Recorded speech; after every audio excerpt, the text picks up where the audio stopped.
Halo guys, kembali lagi dengan gue Kuro guys. Di sini mari kita lanjutin pembahasan novel Mago Queen sebelumnya, yaitu lanjut ke part 48-nya. Jadi yang belum nonton part sebelumnya, gue saranin kalian buat nonton dulu supaya lebih enak memahami alur ceritanya. Oke, langsung aja kita masuk ke pembahasannya.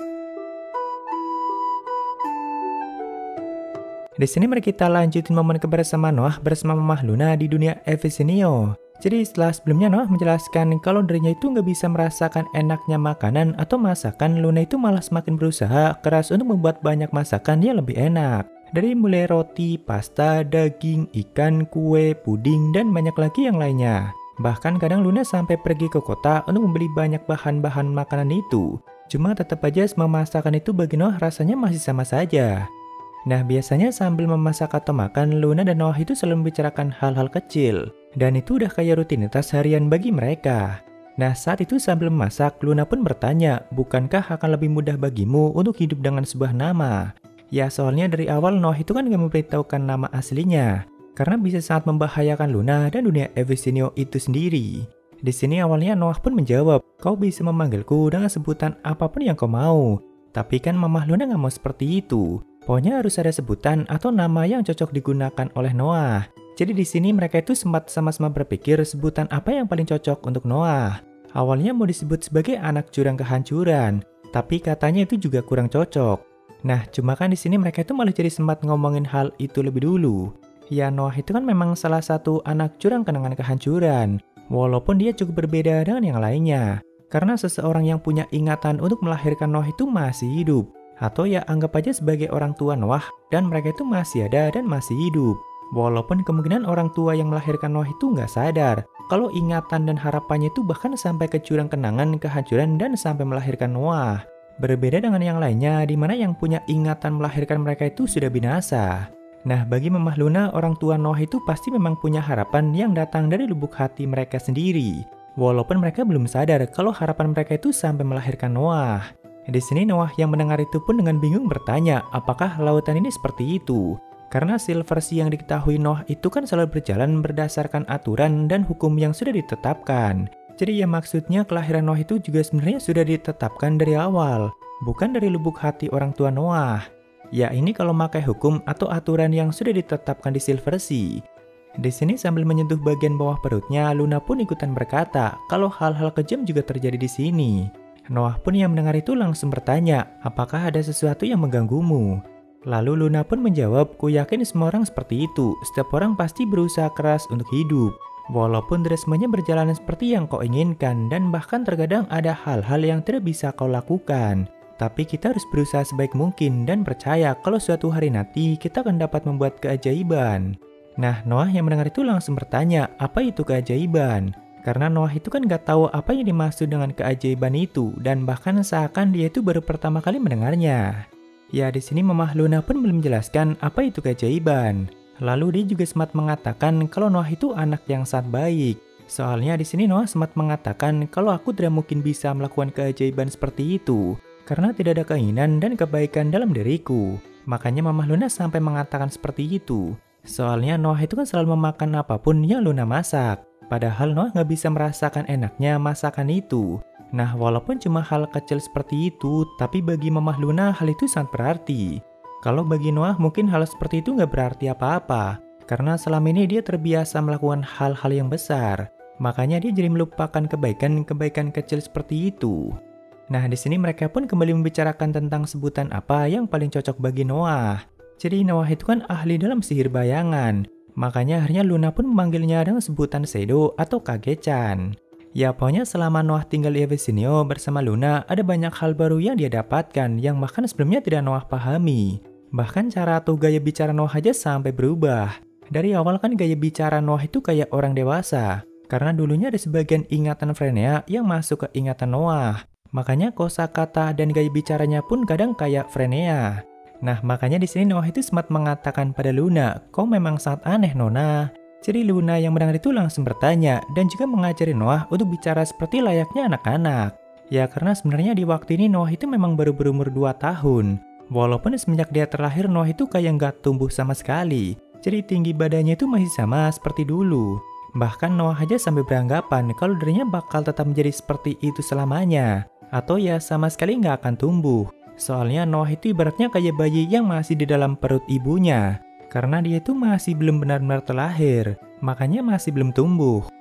Nah, di sini sambil mengeluarkan nampan gelatin jamurnya dari oven, Luna pun mengatakan kalau kau memakan gelatin jamur ini, kau pasti bakal tumbuh besar. Karena jamur gelatin ini merupakan makanan spesial yang aku buat untukmu.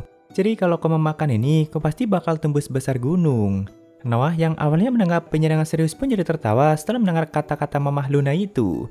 Lalu begitu Noah mencicipi jamur gelatin itu, dia pun sempat terdiam dan bahkan sampai menunjukkan ekspresi yang terbiasa. Perlahan dia memejamkan matanya dan dengan tenang mulai mengunyah makanan itu. Seolah Noah itu sedang meneliti rasa makanan itu dengan lidahnya sebelum menelan semuanya. Bahkan Luna aja sampai bertanya, apakah ada yang tidak beres Kage-chan? Lalu Noah pun berkata, aku akhirnya bisa menyadari kenapa semua orang kelihatan sangat bersemangat dengan makanan. Karena jamur gelatinmu sangat enak sekali. Seolah itu merupakan tangisan pertama bayi yang baru terlahir. Ya, jadi akhirnya di sini Noah itu untuk yang pertama kalinya bisa merasakan enaknya makanan. Dan itu karena jamur gelatin yang Luna buat khusus untuk Noah. Semenjak saat itu Noah itu jadi semakin bersemangat untuk mencicipi semua masakan Luna. Ya, ibaratnya untuk menebus semua yang dia lewatkan di masa lalu.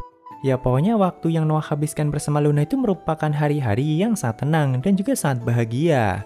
Sampai akhirnya saat itu di saat mereka lagi makan, Noah itu mengatakan kalau aku akan meninggalkan Eversenio.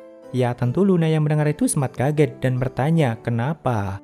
Lalu Noah pun mulai menjelaskan semuanya. Kenapa dirinya bisa sampai di Eversenio dan juga alasan kenapa Noah melakukan perjalanan melintasi lautan Silver Sea sambil menolong banyak orang. Nah, jika Noah terlalu lama tinggal di Eversenio, maka itu nggak baik bagi Eversenio sendiri. Karena selain Inviolable Water, Noah itu kan punya banyak musuh di luar sana. Jadi jika terlalu lama, maka bisa-bisa Noah dan Eversenio bakal terseret ke dalam konflik yang tidak perlu. Dan tentunya Noah nggak mau hal itu sampai terjadi.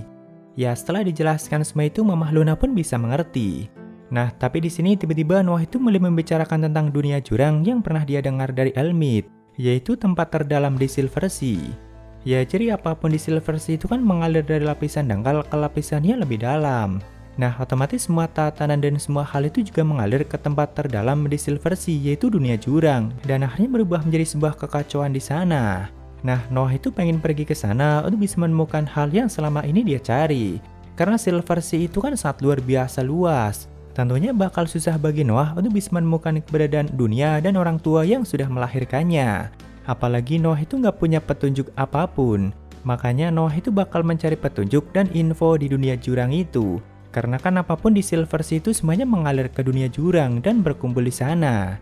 Ya, intinya itu merupakan cara tercepat untuk bisa menemukan apa yang Noah cari selama ini. Walaupun kata Noah, kakek atau Sinia pernah memberitahu kalau di dunia jurang itu ada sebuah pusaran yang menghisap semuanya, yaitu pusaran air mutlak. Bahkan hanya dengan mendekatinya saja, maka kau bisa menghilang tanpa jejak. Ya, itu merupakan pusaran kekacauan yang sangat-sangat mengerikan. Makanya dari dulu Noah itu nggak pernah mencoba untuk pergi ke sana. Tapi kali ini Noah pengen mencobanya. Karena bisa aja nantinya nggak hanya menemukan dunia dan orang tua yang sudah melahirkannya, melainkan juga bisa menemukan keinginan dan alasan dirinya dilahirkan. Nah, setelah Noah memberitahukan semua itu, di sini Luna itu juga memutuskan untuk memberitahukan masalahnya sendiri. Karena awalnya Luna kan selalu mengatakan tentang mimpinya, yaitu yang pengen menjadi seorang pengantin, punya anak, dan hidup bahagia di masa depan nanti. Nah, sebenarnya dari awal Luna itu sudah menyerah dengan semua mimpinya itu. Karena bagi Luna hal itu nggak akan mungkin bisa dilakukan dan nggak akan mungkin terwujud. Karena ya seperti yang kita tahu kalau Luna itu punya takdir yang sangat kejam. Di mana rahim Luna itu terikat dengan jurang bencana kehausan Eversenio, yaitu Phoenix kehamilan. Sedangkan anak yang nantinya bakal dia lahirkan itu merupakan para singa kehancuran atau raja dari para Phantom Beast, yang bahkan disebut-sebut bakal menghancurkan Silver Sea. Nah, makanya sebenarnya Luna sendiri nggak mau melahirkan anak-anak seperti itu. Cuma dia juga nggak bisa menghindar atau lepas dari takdirnya yang sangat kejam itu. Jadi intinya mimpi Luna itu nggak ditakdirkan untuk menjadi kenyataan. Di sini Luna mengatakan semua itu pun sambil menangis. Karena ya sebenarnya Luna sendiri memang sudah lama menyerah dengan mimpinya itu. Cuma kan karena di sini Noah menceritakan banyak hal tentang dirinya, makanya Luna pun ikutan menceritakan tentang mimpinya itu. Nah, tapi kan setelah menghabiskan banyak waktunya bersama Noah, perlahan sesuatu di dalam diri Luna itu mulai berubah. Di sini setelah mendengar semua itu, Noah pun menjelaskan kalau mungkin ada cara untuk memotong singa kehancuran atau takdir Luna. Karena ternyata selama di Evisinio, Noah itu sebenarnya sambil mempelajari tentang dunia itu.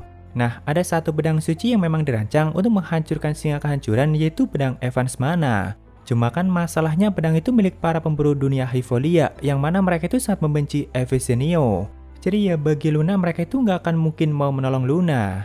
Nah, tapi Noah itu kan punya satu perintah Henryl yang dulunya pernah diberikan oleh Jane. Yang mana dengan perintah Henryl itu maka nantinya Baron Leberhard bakal membantu Luna. Jadi di sini Noah pun memberikan itu pada Luna. Tentu Luna yang awalnya nggak mau langsung menerimanya pun bertanya, kenapa kau sampai memberikannya pada aku? Karena kan itu merupakan sesuatu yang cukup berharga. Lalu Noah pun menjawab, berkatmu aku jadi tahu betapa lezatnya jamur gratin. Aku memutuskan pergi ke dunia jurang juga karena hal itu. Kau adalah penolongku Luna, terima kasih. Lalu setelah mengusap air matanya, Luna pun memeluk Noah dari belakang dan juga mengatakan seolah aku sangat berharap kalau kau adalah anakku. Sedangkan Noah membalasnya dengan berkata, aku tidak tahu siapa orang tuaku, tapi jika aku punya ibu, mungkin dia akan menyayangiku sepertimu. Setelah itu, di sini mereka pun saling berjanji untuk bertemu lagi suatu hari nanti, yaitu setelah mereka mencapai tujuan mereka masing-masing. Ya, itu merupakan sebuah janji yang tidak akan mungkin mereka ingkari, karena ternyata mereka memang bertemu lagi, dan bahkan untuk sekali lagi menjadi ibu dan anak. Nah, di sini sebelum berangkat meninggalkan dunia itu, Noah itu punya satu permintaan untuk Mamah Luna, yaitu masakan aku jamur gratin sekali lagi.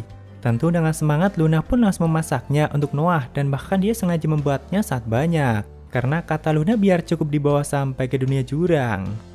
Lalu setelah berpisah dengan Luna dan meninggalkan Evisinio, saat itu Noah dan Ronkrus pun langsung menuju dunia jurang. Jadi dunia jurang itu letaknya sangat jauh dari dunia-dunia di lapisan dalam Silver Sea. Bahkan jika sudah sampai di dunia jurang, maka gelembung-gelembung dunia di lapisan dalam itu nggak akan bisa terlihat. Karena yaitu merupakan tempat terdalam dan juga tempat paling kacau di Silver Sea. Nah, untuk mencapainya, pertama mereka itu harus melewati dunia kecil yang paling dekat dengan dunia jurang, yaitu dunia Listeria. Saat itu, kapal Lonelia pun terus maju mendekati dunia jurang. Nah, di sini setelah Ronkrus kembali ke wujud aslinya, mereka itu sempat membicarakan beberapa hal. Oh ya, di sini gaya bicara Noah itu sudah kembali seperti biasa. Karena sebelumnya saat bicara dengan Mamah Luna kan Noah selalu menggunakan gaya bicara layaknya seperti anak-anak. Awalnya Ronkrus ini bertanya, apakah dia atau Luna bakal mampu mewujudkan mimpinya. Soalnya walaupun sudah diberi perintah Henryl, Luna itu masih harus pergi ke dunia Hivolia untuk bisa menemui Baron Leberhard. Sedangkan kakek Luna yaitu Dominic tentu nggak akan membiarkan Luna keluar dari Evisinio. Ya, intinya masih butuh perjuangan yang sangat keras bagi Luna untuk bisa mencapai tujuannya. Nah, ternyata sebelumnya Noah itu sudah menaruh sihir pada perintah Henryl yang diberikan pada Luna. Jadi dari manapun Noah bisa terus memantau Luna yang masih di Evisinio. Karena sebenarnya nggak semudah atau sesimpel itu untuk bisa memotong takdir Luna menggunakan Evans Mana. Makanya Noah pun sampai pergi ke dunia jurang juga untuk sekalian menemukan jalan keluar untuk masalah Luna. Ya, tentu di sini Ronkrus yang mendengarnya sempat kaget dan bertanya, bukankah tujuan Anda untuk mengetahui tentang kelahiran Anda? Lalu Noah pun menjawab, ya tentu saja itu juga. Tapi jika memungkinkan, kenapa tidak sekalian melakukan hal lain? Ya, intinya sekalian aja mencari jalan keluar untuk bisa menyelamatkan Mamah Luna. Bahkan Noah berharap semoga Noah bisa menemukannya lebih dulu sebelum Luna memutuskan untuk berangkat ke Hivolia. Karena tidak akan mudah bagi Luna untuk bisa keluar dari Evisinio. Lalu setelah beberapa lama, saat itu Lonelia pun akhirnya berhasil untuk mendekati pusaran mutlak. Nah, pada saat itu tiba-tiba Lonelia seperti dihantam dengan gelombang yang sangat dahsyat yang bahkan sampai menerobos penghalang di kapal itu. Sedangkan air perak yang masuk mulai merobohkan pepohonan di hutan kapal itu. Nah, dari situ mereka sudah bisa melihat ada bintang yang tak terhitung banyaknya dan juga sebuah galaksi kecil yang terkompresi. Nah, galaksi kekacauan itulah yang disebut sebagai pusaran air mutlak itu sendiri. Sedangkan dunia jurang itu terletak di jantung pusaran mutlak itu. Lalu setelah cukup dekat dengan galaksi kekacauan atau pusaran mutlak itu, Noah pun akhirnya menghentikan Lonelia sampai di situ saja. Karena akan sangat berbahaya bagi Lonelia jika terlalu dekat lagi. Soalnya bahkan di jarak itu aja sudah ada banyak fenomena yang sangat misterius yang mungkin diciptakan oleh superposisi dari banyak tatanan yang berbeda. Ya, soalnya kan semuanya seperti berkumpul di pusaran mutlak itu dan akhirnya menciptakan kekacauan yang sangat mengerikan. Ya, sebenarnya pusaran mutlak itu terus memancarkan cahaya yang sangat-sangat terang.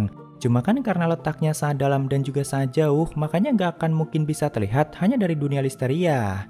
Nah, di sini Ronkrus pun bertanya, apa yang akan kita lakukan? Lalu Noah pun menjawab, aku yang akan pergi sendiri ke sana. Ya soalnya sebagai iblis fusi, Ron Cruise itu punya kemampuan yang selalu menyatu dengan apapun di sekitarnya. Jadi akan sangat berbahaya bagi Ron Cruise kalau ikutan mendekati pusaran mutlak itu. Saat itu tanpa ragu Noah pun langsung melesat dan masuk ke dalam cahaya pusaran mutlak itu. Namun tiba-tiba tangan Noah yang sudah menggunakan penghalang atau anti sihirnya malah mulai dilahap dan berubah menjadi cahaya yang sama seperti cahaya yang dipancarkan oleh pusaran itu. Ya intinya perlahan tubuh Noah itu mulai dilahap dan ditelan secara sepihak. Bahkan itu nggak bisa disembuhkan. Jadi saat itu Noah pun menggunakan Dafwell untuk mengeluarkan dan menggunakan bayangannya untuk melawan cahaya kekacauan itu. Dafwell itu merupakan bayangan yang bisa mengganggu ketertiban dan mampu melawan segala macam tatanan. Jadi saat itu mulai terjadi bentrokan kekuatan yang sangat dahsyat antara bayangan milik Noah melawan cahaya dari pusaran mutlak itu. Tapi bahkan setelah beberapa lama Dafwell milik Noah itu nggak mampu untuk melawan cahaya kekacauan pusaran mutlak. Jadi tubuh Noah pun makin lama makin dilahap dan bahkan saat itu jika Noah nggak melakukan apapun selama 2 menit, maka sumbernya bakal ikut dilahap dan bakal ikutan lenyap selamanya. Ya tentu Ron Cruise yang melihat itu sempat kelihatan sangat panik. Karena memang selama ini diketahui yang mampu pergi ke dunia jurang dan kembali dari sana itu hanya sang Raja Iblis Agung Sinia. Nah di sini untuk mengatasi hal itu Noah itu berniat menggunakan Rado Pirika, yaitu bergabung dengan galaksi kekacauan itu sendiri. Karena jika Noah tidak melahapnya, maka Noah sendiri yang bakal dilahap. Ya sebenarnya menyatu dengan kekacauan itu merupakan hal yang sangat gila dan juga sangat sulit. Makanya Ron Cruise pun sempat memperingatkan Noah. Tapi kan bagi Noah itu merupakan cara yang paling efektif. Jadi saat itu Noah pun kembali menggunakan Dafwell lebih dulu untuk melepaskan bayangannya. Nah sedangkan bayangan yang tercipta dari Dafwell itu yang menggunakan Rado Pirika. Setelah itu dengan cepat bayangan Noah pun mulai meluas dan mulai menelan cahaya pusaran mutlak itu ke dalam dirinya sendiri.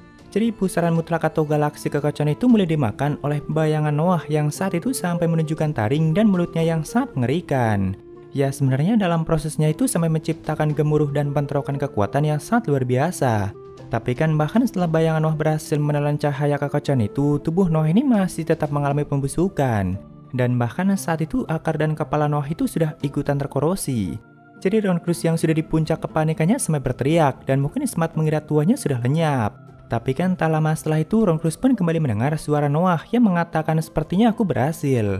Lalu setelahnya saat itu cahaya yang menelan tubuh Noah perlahan mulai berubah menjadi sebuah bayangan yang akhirnya berubah ke tubuh Noah kembali.